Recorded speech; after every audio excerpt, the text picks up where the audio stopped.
Oi, gente. Vamos dar continuidade aos nossos protocolos dentro do conteúdo de hemodinâmica, tá bom? Hoje vamos falar sobre os protocolos de ortografia e de extremidades, tá? Vamos começar falando sobre o sistema aórtico e os exames que podem ser realizados dentro desse sistema. A aorta, certo, é a artéria mais importante do corpo e a maior. É ela que é responsável por levar o sangue até as outras regiões do corpo, a partir de bifurcações que vão surgir, tá? É, através das porções que a aorta vai ter. Então, a gente tem que entender que esse vaso ele é dividido em 3 partes, porém alguns livros denominam como 4. São elas: a aorta ascendente, que é aquela que sai do ventrículo esquerdo, tá? A gente tem o arco da aorta, que vem após a aorta ascendente. É a partir do arco da aorta que nós temos a bifurcação de vasos que levam sangue para a cabeça, pescoço e membros superiores. Após isso, nós temos a aorta descendente, que se divide em 2 partes, né? Nós temos a aorta torácica, que fica ali na região do tórax, acima do diafragma, e nós temos a aorta abdominal, que fica abaixo do diafragma, já na região do abdômen, tá bom?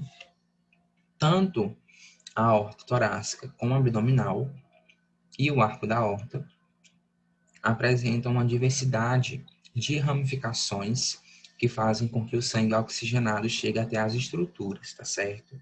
Então, a aorta ascendente, ela se inicia com a raiz da aorta, né? Onde a gente vai ter a comunicação com o ventrículo esquerdo do coração, fazendo com que a partir da aorta ascendente a gente tenha ali a origem das artérias coronárias, tanto direita como esquerda, aquelas que irrigam, né, o músculo cardíaco.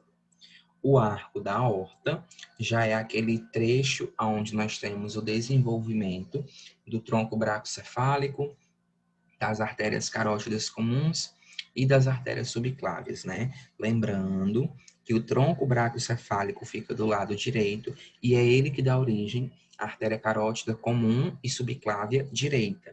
A carótida comum esquerda e subclávia esquerda, elas se originam do próprio arco da aorta. Não vai ter uma outra artéria que vai dar origem a esses vasos, tá? Após isso, nós temos a porção descendente, que ela é dividida na aorta torácica e a aorta abdominal. A aorta torácica, ela vai até a 12ª vértebra torácica, que é onde a gente encontra a região diafragmática. Existe um hiato, né?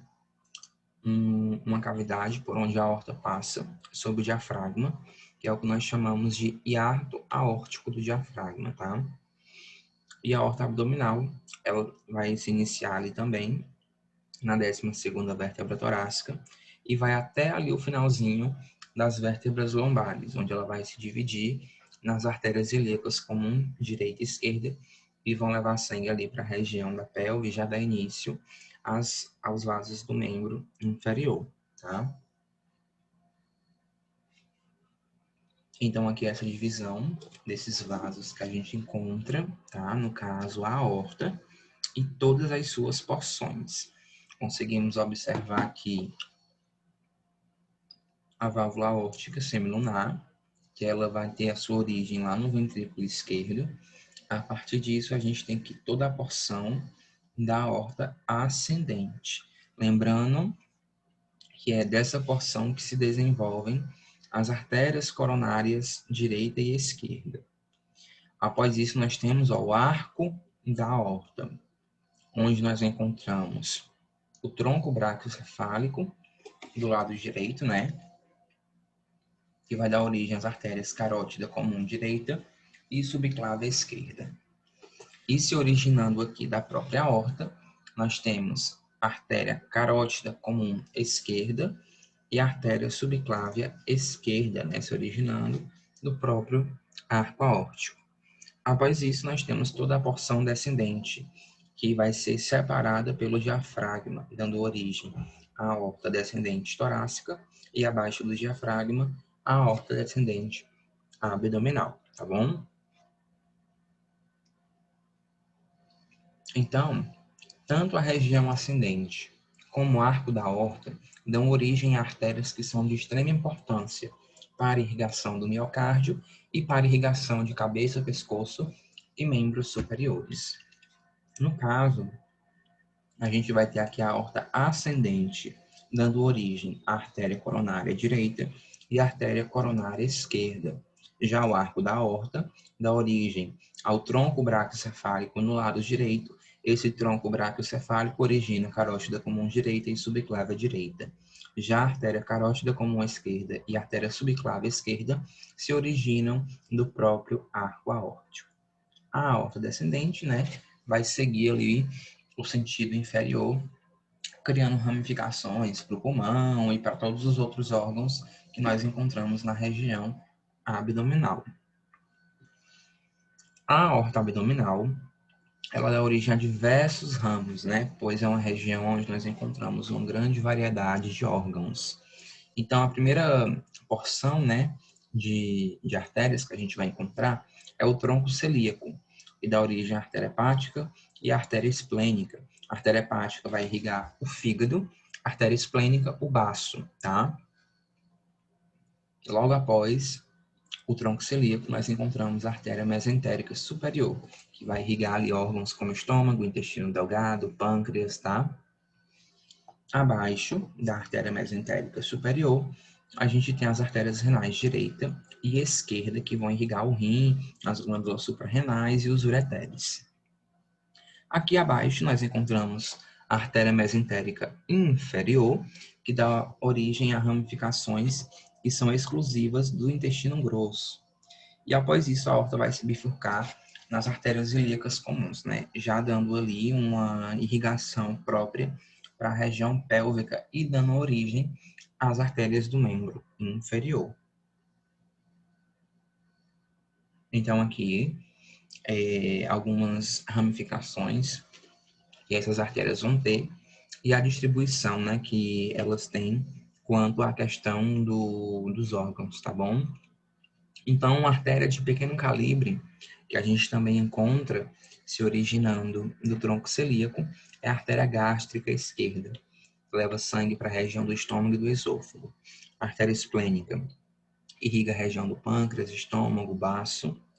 A artéria hepática comum, ela se divide em vários ramos, mas o foco principal de irrigação fica sendo ali fígado e vesícula biliar, tá?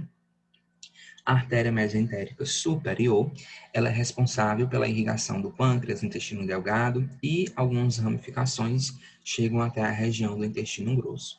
Porém, para realizar a irrigação correta do intestino grosso, a gente tem a mesentérica inferior.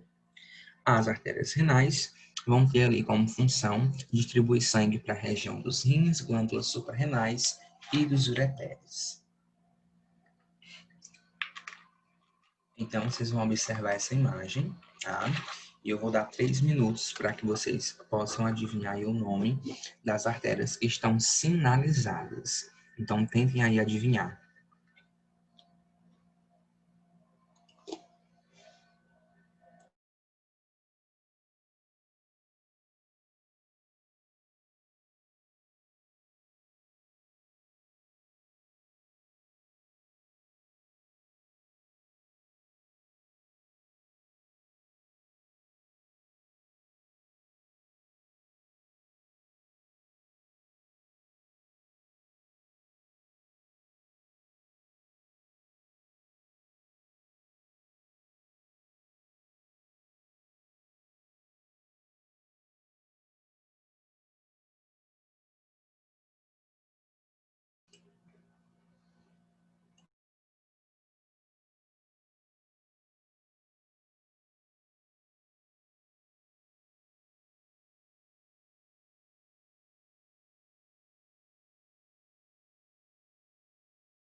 Então, gente, vamos lá.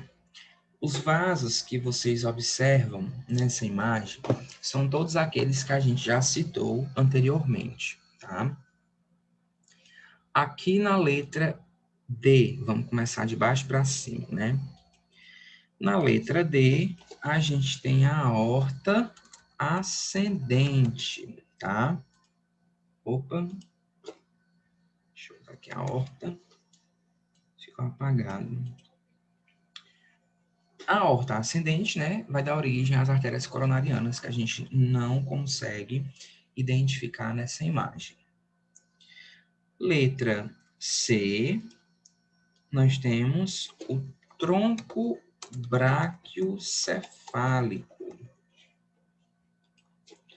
O tronco braquiocefálico, né, dá origem a duas ramificações. Aqui na letra B nós temos a artéria subclávia direita. E aqui na letra A, nós temos a artéria carótida comum direita. Tá bom? Todos esses vasos do lado direito. Se formos para o lado esquerdo, vamos começar de baixo para cima. Aqui no H, nós temos a porção, né, da aorta descendente.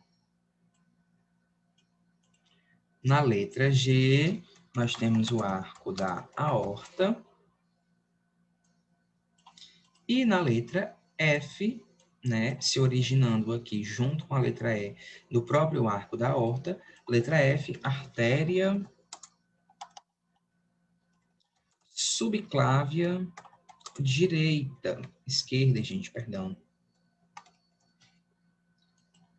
E na letra E, a gente vai ter artéria carótida comum esquerda.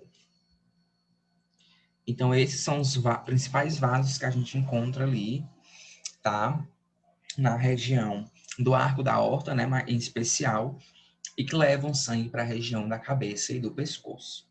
Lá na porção descendente, a gente vai ver que existem vários outros vasos, porém eles são de extrema importância que nós saibamos localizá-los dentro do exame, tá? A fim de realizar um estudo, realizar um exame, né, de identificar uma alteração, ver se o contraste está chegando de forma correta nessas regiões, tá bem?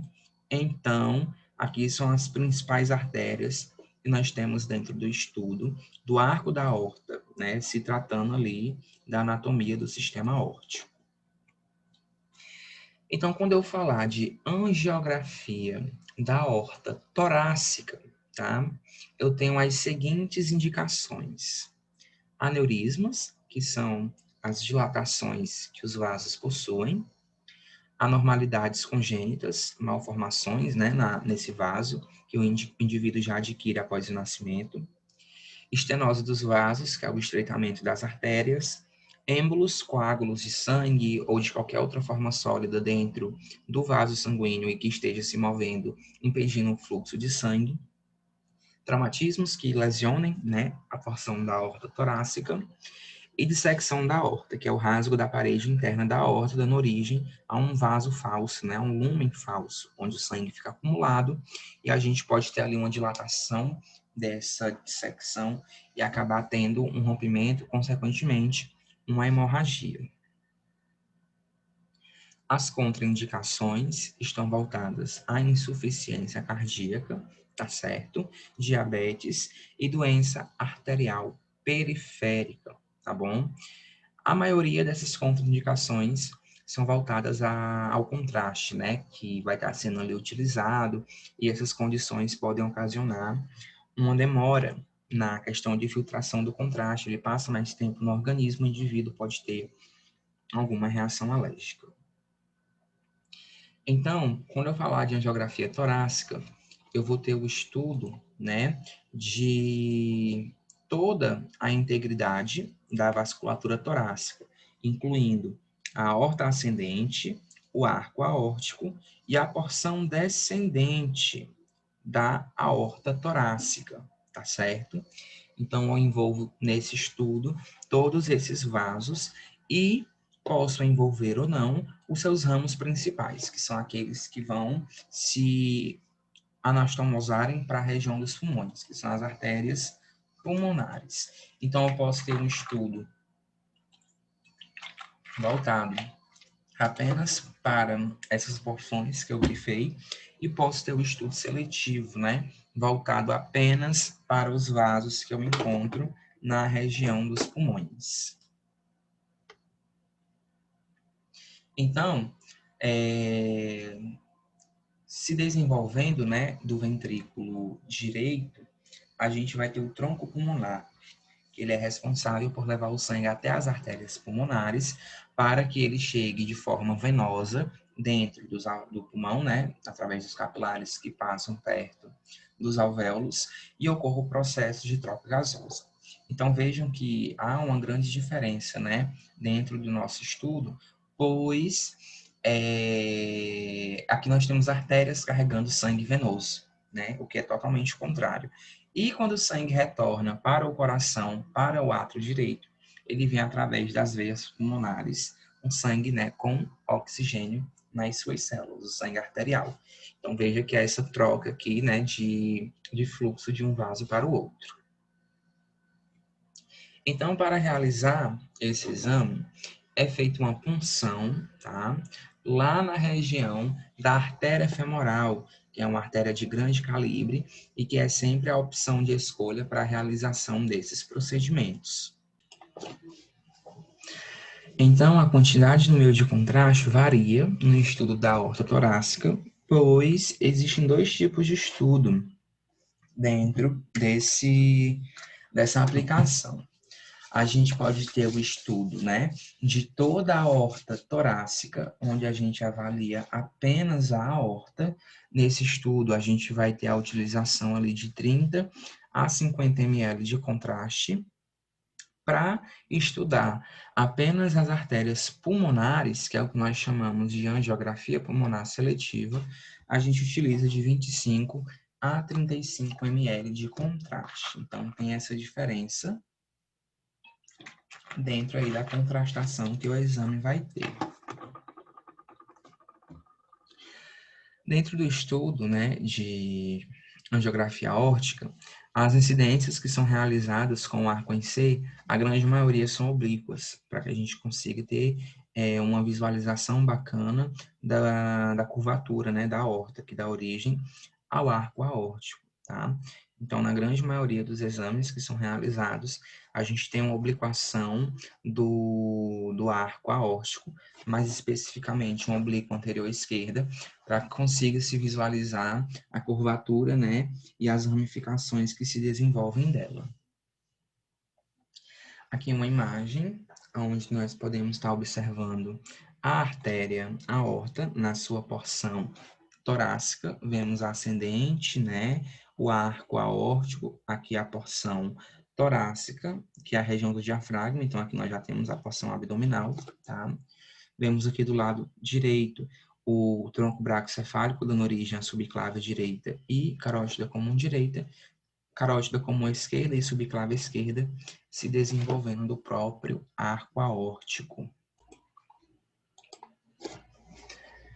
Então, aqui novamente, o estudo da aorta pulmonar. Observe, né, que a imagem anterior, nós observamos uma radiopacidade dentro do vaso. Aqui já está radiotransparente. Essa radiopacidade, ela se dá por conta da técnica de subtração que é aplicada na imagem. Então, vê que nós ainda observamos um sombreamento ósseo bem ativo, né? Bem nítido. Então, por isso que nós encontramos o exame com esse tipo de tonalidade. Quando é aplicada a subtração por total, né? Quando a gente já não consegue ver a densidade óssea, a densidade do vaso também é alterada, ficando ali radiotransparente. É até melhor de identificar algum tipo de estenose ou de aneurisma que possa haver dentro ali do vaso, né? Aqui uma angiografia pulmonar seletiva, onde o contraste ele é aplicado normal, porém o foco da imagem é a contrastação dos vasos arteriais pulmonares. No caso, aqui a gente tem uma fase venosa, tá? Onde nós conseguimos observar esses vasos todos contrastados e com uma ótima evidência também de nitidez. Aqui novamente, né, a região das artérias pulmonares sendo bem identificadas e contrastadas no exame. E aqui, novamente, uma angiografia seletiva pulmonar, onde nós encontramos, ó, vários êmbolos, né? Esses pontos mais radiotransparentes, né, e focados, que a gente consegue observar é a presença de trombos, né, de êmbolos dentro dos vasos sanguíneos. No caso, esse paciente deve estar tendo embolia pulmonar, certo? Para estar com esses focos aqui, trombólicos e embólicos dentro dos vasos. O estudo de angiografia da aorta abdominal, ele já tem algumas semelhanças quanto às indicações dentro da aorta torácica.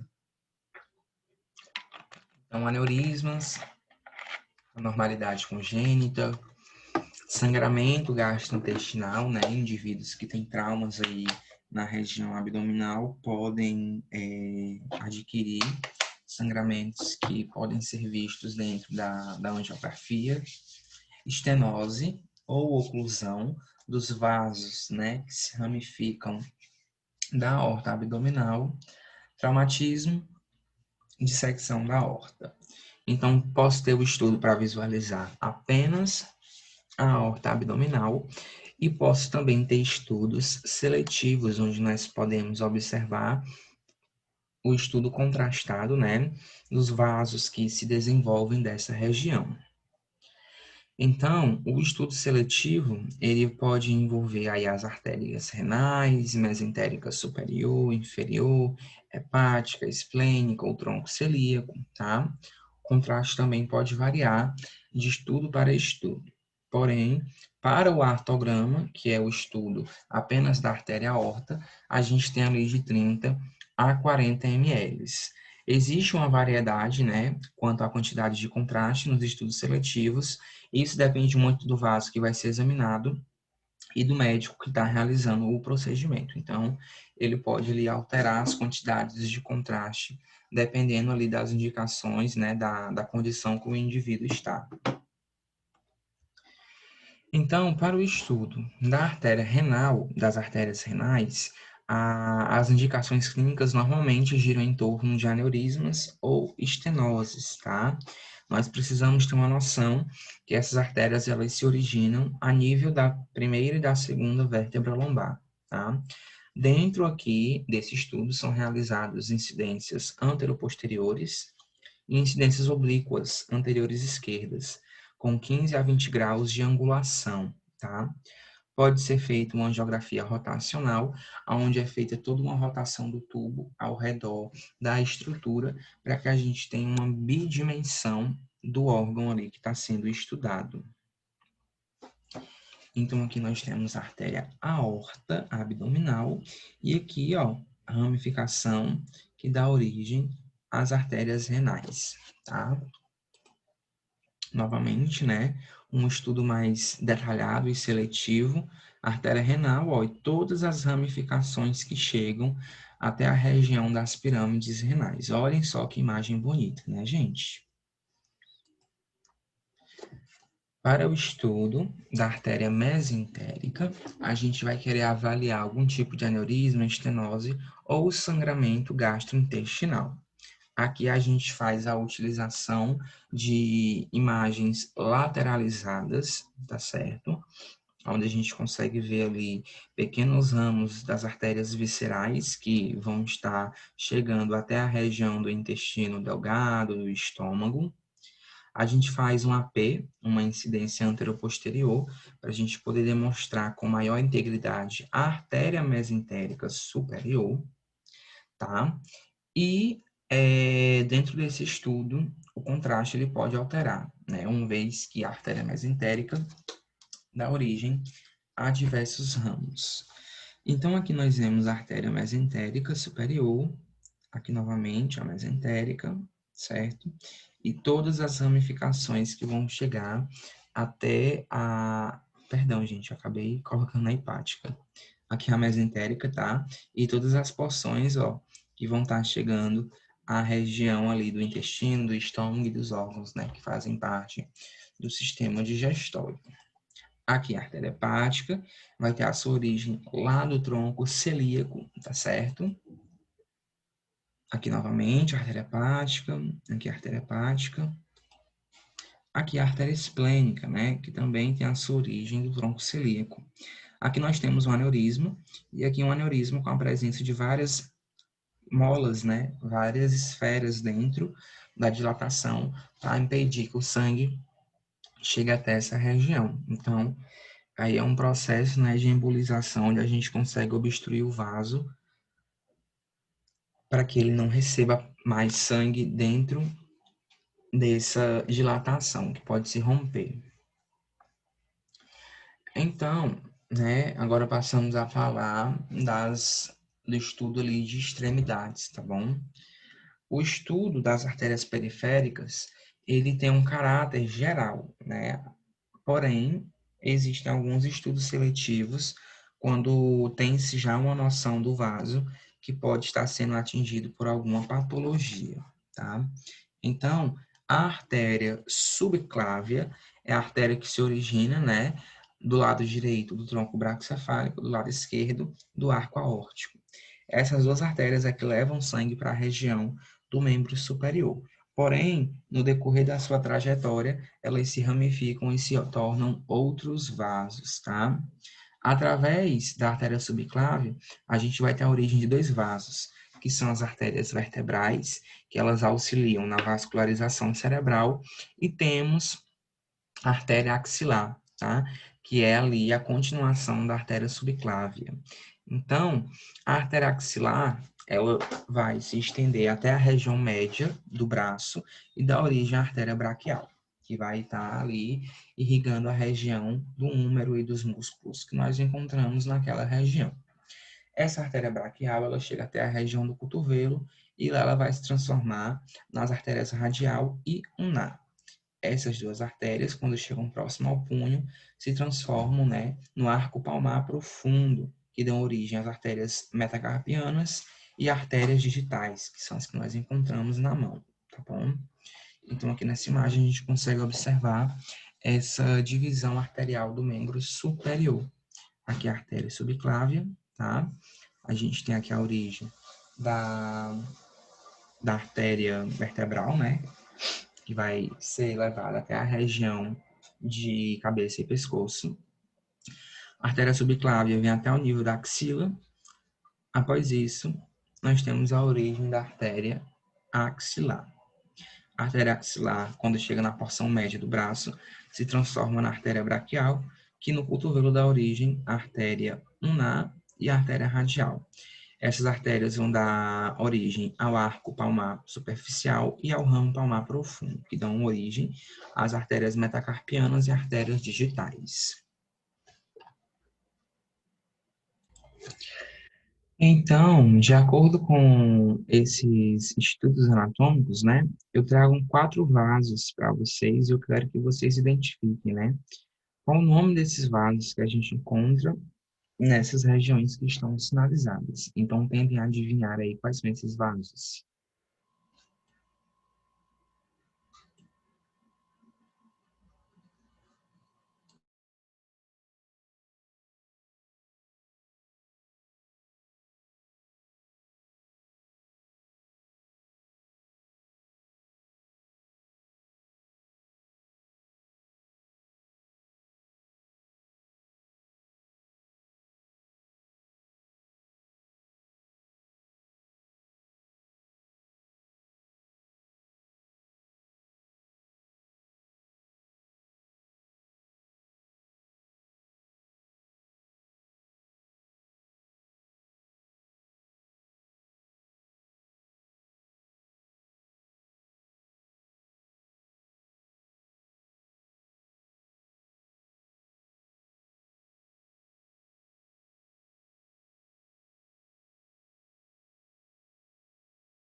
Então, gente, observe, né, que a gente tem aqui, na letra A, o início dos vasos que fazem parte do membro superior.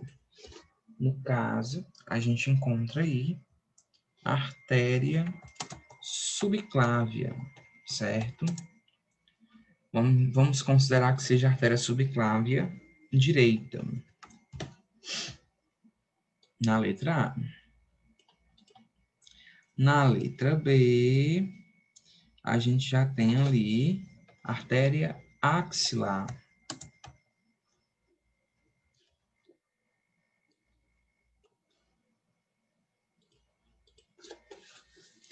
Na letra C, a gente tem aqui a artéria radial. Vê aqui o rádio, certo? Na letra D, nós temos aqui a artéria ulnar.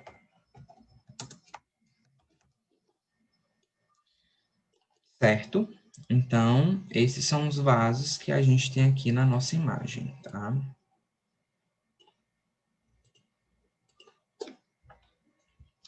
Quando eu falar do membro inferior, tá? Eu tenho ali as artérias que fornecem sangue para as extremidades inferiores do corpo, perna, coxa, pés, tá? Essas artérias, elas vão iniciar através da artéria ilíaca externa. Então, lembra que eu tenho a artéria ilíaca comum. Essa artéria ilíaca comum dá origem às artérias ilíacas interna e externa. É a externa que origina as artérias que vão dar início, tá, ao membro inferior, tá bom?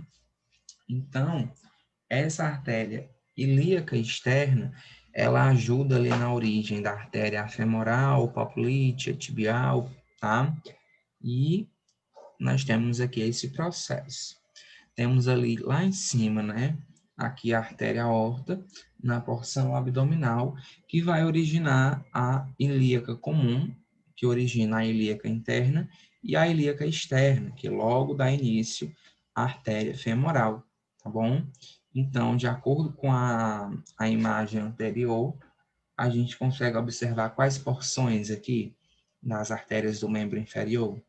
Vejam aí.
Então, né? Observamos aqui, de vermelhinho, as artérias ilíacas comum. Aqui no B, e aqui nesse mesmo lado, a ilíaca interna. E aqui, a ilíaca externa, dando origem à letra D, que são as artérias femorais, tá? Então, vejam que nós temos uma imagem anterior e posterior, né, do membro inferior. Anterior, a gente consegue visualizar medialmente a região da artéria femoral. posterior, ela vai dar origem à artéria poplítea, tá? Que dá origem à artéria tibial anterior, posterior, fibular. Anteriormente, também conseguimos ver a artéria tibial anterior. Essas artérias dão origem às artérias dorsais, plantar medial e plantar lateral, que são as que levam sangue para a região do pé. Então, novamente, aqui a aorta abdominal na letra A. Na letra B, nós temos a ilíaca comum direita, aqui a ilíaca comum esquerda. Aqui nós temos a artéria ilíaca interna, a interna. Aqui a externa, aqui a externa também. E aqui, artérias femorais, tá bom? Dentro das indicações para estudo de angiografia do membro inferior, a gente tem a doença arterial periférica como sendo a principal indicação para esse exame, tá? Normalmente o indivíduo ele tem placas de gordura que estenosam o vaso, tá? E impede a circulação do sangue. Dessa forma, o indivíduo começa a criar necrose, né? Feridas na região do membro inferior, pois essa placa de gordura, ela não deixa com que o sangue chegue até a estrutura, tá? Então, toda vez que eu falar de doença arterial periférica, eu tenho um nível de aterosclerose generalizado, onde o indivíduo ele tem placas de gordura muito espessas dentro do vaso sanguíneo. Para a origem da doença arterial periférica, o tabagismo e diabetes também estão implicados, tá? No desenvolvimento dessa patologia. Isso porque são doenças que podem dar início à aterosclerose dentro dos vasos. Então, aqui, uma artéria normal, com o fluxo sanguíneo acontecendo sem nenhum tipo de complicação. Na segunda imagem, o fluxo sanguíneo diminui pela presença ali de aterosclerose, né, de placas de gordura na parede interna do vaso que estão obstruindo a artéria. E isso dá origem à doença arterial periférica, tá? As indicações para o estudo de doença arterial periférica é qualquer tipo de lesão arterial que o indivíduo possa ter na região do membro inferior, possível obstrução, perfuração arterial ou ruptura do vaso, aterosclerose, êmbolo ou trombose venosa profunda. Tudo isso pode originar a doença arterial periférica, dessa forma se tornam aí as indicações de estudo.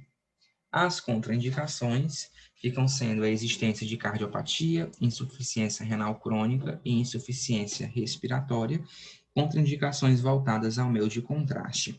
A lesão de Bacher é um tumor cístico que o indivíduo pode originar na região posterior da perna, próxima ao joelho, onde nós temos ali um cisto que ele se origina. Esse cisto pode comprimir algumas artérias que passam naquela região, principalmente a artéria poplítea, e isso pode obstruir a passagem do contraste, ele fica mais tempo dentro do corpo e pode ocasionar uma reação alérgica. Aqui nós temos 10 ml de contraste, tá? Por infusão, então a cada infusão é aplicado 10 ml. É uma quantidade reduzida pelo baixo calibre que esses vasos eles terão. Então aqui observem que a gente vai ter a contrastação da artéria ilíaca comum. Então observem, ó, o contraste originando aí, dando, né, visibilidade a essa artéria. Tá bom? De novo, ó, artéria ilíaca comum. Mais uma vez, artéria ilíaca comum. Quando eu falar desse exame, eu tenho um exame que ele é mais demorado, né? O tempo de exame, ele varia de acordo com o tempo de circulação que o indivíduo estiver tendo, tá bom? Então, normalmente, para a realização desse exame, são feitas incidências PA póstero anteriores.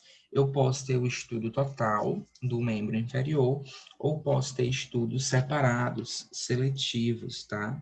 Então, vejam que eu tenho aqui toda a angiografia do membro, das artérias, né, do membro inferior. Aqui as artérias ilíacas, dando origem à femoral, a tibiais, né? Aqui nós vemos um ponto, né, de obstrução, ó, de estenose, onde há perca de fluxo sanguíneo. E vejam, ó, que todas as outras artérias, elas não aparecem por conta dessa obstrução. Então, o contraste não está chegando aqui. Aqui nós temos um estudo seletivo das artérias que a gente encontra na região do membro inferior próximo ao pé. Então, aqui a tíbia, a fíbula, a artéria aqui tibial anterior. Aqui as artérias ilíacas, dando origem, né, à ilíaca externa e ilíaca interna. Aqui, ó, as artérias, né, que a gente encontra ali na região anterior. Nessa segunda, notem que há um ponto de obstrução, onde eu não consigo ver a continuidade de contraste aqui dentro dessa região. Então, aqui uma angiografia da perna com múltiplas estenoses. Então, vejam que existe a presença de diversos estreitamentos nessa região. Isso é a doença arterial periférica, certo? Não tem sangue chegando na estrutura, ela começa a necrosar o tecido. Aqui nós conseguimos observar também a presença de diversas estenoses, né, na região das artérias femorais. Vejam que diversos estreitamentos ao longo do vaso.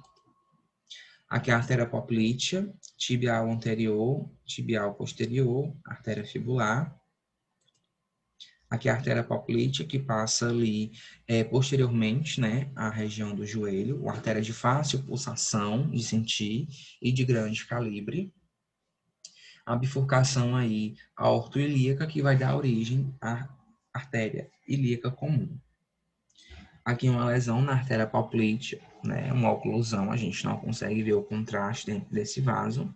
A colocação de um estente e o resultado final, ó, a gente consegue observar o fluxo de contraste agora no vaso por completo, não há mais obstrução. Dentro do estudo do membro superior, tá, nós temos a síndrome do desfiladeiro torácico, que é aí a maior indicação para as angiografias das artérias que nós encontramos no braço e antebraço. Essa síndrome ela é caracterizada por uma compressão neurovascular. Então, tem nervos e vasos sanguíneos sendo comprimidos, e isso ocasiona ali a questão da ausência de sangue chegando na região do membro. Esse desfiladeiro torácico, ele fica situado entre a primeira costela e a clavícula. Então, entre essas regiões, a gente vai ter ali a passagem de nervos que nós chamamos de plexo braquial, assim como as artérias e veias subclávias, tá bom? Quando há ali o estreitamento do canal entre a primeira costela e a clavícula, a gente tem a compressão do plexo braquial junto com a artéria e veia subclávia. Isso causa a síndrome do desfiladeiro torácico. Então, vê que quando tem a compressão entre a clavícula e a primeira costela, a gente tem essa síndrome. Vejam, ó, que com a presença do contraste aqui do lado esquerdo, a gente vê que o contraste ele vai perdendo, né, nitidez. Isso porque está havendo essa síndrome, essa compressão aqui nessa região. Aqui nós temos um estudo, né, de um indivíduo com o membro superior em adução, então o membro está baixo. Aqui com abdução, né, com o membro levantado, a gente percebe que há uma falha de contrastação onde a seta está apontando. Então, possivelmente, há uma compressão aí nessa região. Aqui um pseudoaneurisma, tá?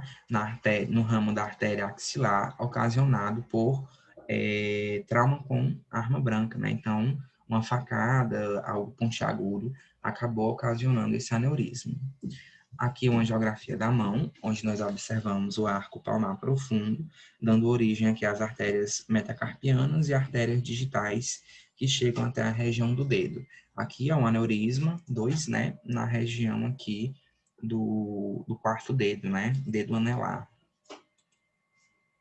Aqui nesse vídeo, a gente vai observar a contrastação, ó, do tronco braquicefálico, dando origem à artéria subclávia e carótida comum direitas. Vejam que tem um estente aqui dentro, ó, da subclávia, que está permitindo o fluxo normal de sangue, sem nenhum tipo de prejuízo, ó. Certo? Aqui uma estenose focal da artéria braquial direita, né? Bem visualizado aí a diminuição do calibre do vaso. É colocado um estente E o resultado final é esse. A gente vê o fluxo retornando ao normal com a presença desse stent, tá? Então, galera, esse foi o nosso conteúdo de hoje, tá certo? Vou colocar o link da atividade aqui na descrição desse vídeo, para que vocês possam estar fazendo e valendo como presença da nossa aula anterior, que foi a aula sobre angiografia cerebral, carótidas e de coronariografia, e referente à nossa aula de hoje, tá certo? Tchau, tchau.